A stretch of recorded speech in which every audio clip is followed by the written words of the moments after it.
में झूल गए। पंडित जिनके परिजन ही सब खुद गर्जी में झूल गए। अपने किस्से याद रखे भारत माता को भूल गए। उनके हर परिजन ने कायर होने का एहसास दिया। नहीं किसी ने देश प्रेम का दिल्ली को विश्वास दिया। नहीं किसी ने देश प्रेम का दिल्ली को विश्वास दिया। काश कि उनके परिवारों ने हिम्मत न तोड़ी होती। हमने जग में देश प्रेम की नई कथा जोड़ी होती। यात्रियों के परिवारों की भी कोई जिम्मेदारी थी। सच पूछूं तो दिल्ली उनके परिवारों से हारी थी। क्या ये देश उन्हीं का है जो युद्धों में मर जाते हैं? क्या ये देश उन्हीं का है जो युद्धों में मर जाते हैं? अपना खून बहाकर का सरहद पर कर जाते हैं। और ऐसा युद्ध वतन की खातिर सबको लड़ना पड़ता है। संकट की घड़ियों में सबको सैनिक बनना पड़ता है। उन लालों से पूछो जो हम लोगों की सुरक्षा के लिए सीमा पर तैनात है। उन माताओं से पूछो जिन्होंने ऐसे 20 सपूतों को जन्माया है। संकट की घड़ियों में सबको सैनिक बनना पड़ता है। जो भी कौम वतन की खातिर मरने को तैयार नहीं, उसकी संतति को आजादी जीने का अधिकार नहीं। उसकी संतति को आजादी जीने का अधिकार नहीं। किसके कितने लाल सरोने सीमा पर छिन जाते हैं। गुरु के बेटे दीवारों में छिन जाते हैं। मंगल पांडे आजादी का दीवाना हो जाता है। उधम नायर से बदले को परवाना हो जाता है। झांसी की रानी लड़कर खुद को ही मिटवा देती है।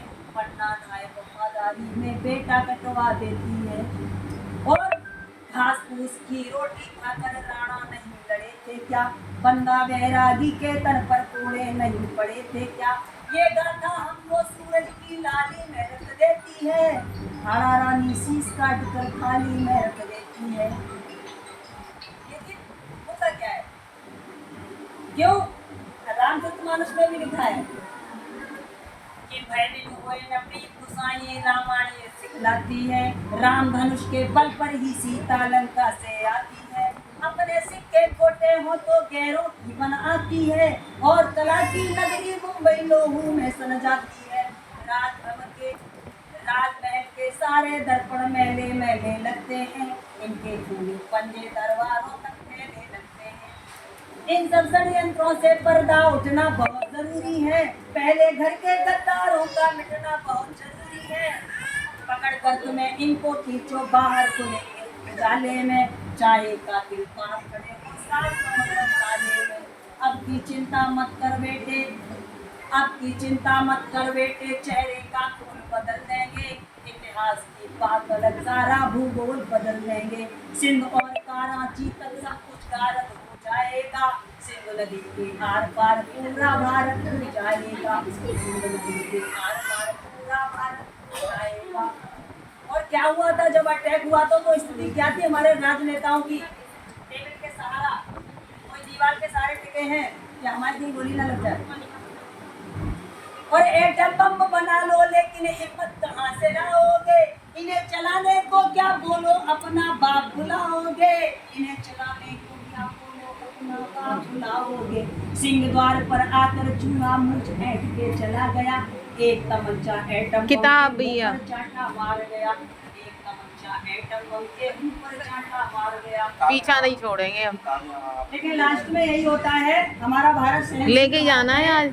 अनेकता में एकता को लिए हुए भारत है। बार बार समझौते पर विश्वास करता है कि बार बार की गद्दारी को भारत क्यों सह जाता है। सीमा से ज्यादा संयम भी कायरता कहलाता है। इतिहासों के कभी लहू में दामन साफ नहीं होते। मनोहारों के कभी लहू में दामन साफ नहीं होते। इतिहासों की तारीखों में कायर माफ नहीं होते। तो कहने का मतलब यही है, अंत में उन्होंने लिखा है, मैं वो कलम नहीं हूँ जो बिक जाती है दरबारों में।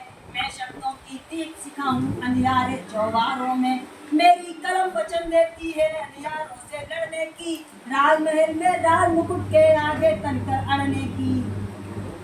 और उस कवि का मर जाना ही अच्छा है जो खुददार नहीं। देश चले मैं कुछ ना बोलूं मैं ऐसी गद्दार नहीं। देश चले मैं कुछ ना बोलूं मैं ऐसी